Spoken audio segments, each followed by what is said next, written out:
বিশ্বনবী কাঁদতে কাঁদতে মাথা তুলবেন, বলবেন আল্লাহ, দুনিয়াতে সব নবীরা স্পেশাল দোয়া করেছে, আমি করি নাই, এবার আমি আমার স্পেশাল দোয়াটা করতে চাই, আপনি কবুল করবেন কিনা বলেন।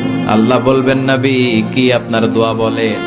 বিশ্বনবী বলবেন, আমার একটা উম্মত যার অন্তরের মধ্যে যাররা পরিমাণ ঈমান আছে, একবার আপনারে আল্লাহ বলে ডেকেছে, একবার আমি বিশ্বনবীর উপর দুরূদ পড়েছে, একবার শাহাদাতের বাণী আমার যে গুনাহগার উম্মত দুনিয়ার বুকে থেকে ঘোষণা দিয়েছে, ওই একটা উম্মত যদি জান্নাতে ঢুকতে না পারে, আপনি আমারে জান্নাতে ঢুকাতে পারবেন না।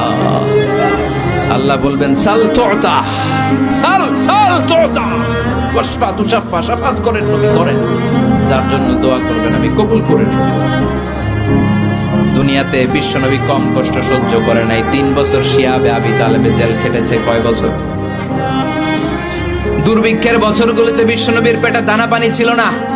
কলিজার টুকরা হাসান হুসাইন কই মাছের মতো ছটফট করেছে, জামিনে ক্ষুধার জ্বালায় বেহুশ হয়েছিল। বিশ্বনবী যদি ওই স্পেশাল দোয়াটা করতেন, জান্নাত থেকে খাবারের বস্তা পাঠিয়ে দিত কে? ওই দোয়া করছিলেন? জেলখানায় আল্লাহরে বলছিলেন, আল্লাহ স্পেশাল দোয়া করলাম, জেল থেকে মুক্ত করে দেন, করছিলেন?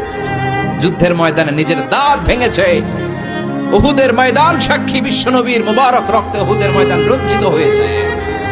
সেদিনও বিশ্বনবী ওই দোয়াটা করে নাই। চিল্লায় বলেন ঠিক কিনা? তায়েফের ময়দানে বিশ্বনবী কয়েকটা জায়গায়, 3 জায়গায় বেহুশ হলেন। বিশ্বনবীর মুবারক দেহ বেয়ে রক্ত ঝরলো। ওই কঠিন বিপদের দিনও বিশ্বনবী এই দোয়াটা করেছেন নাকি? কথা বলেন।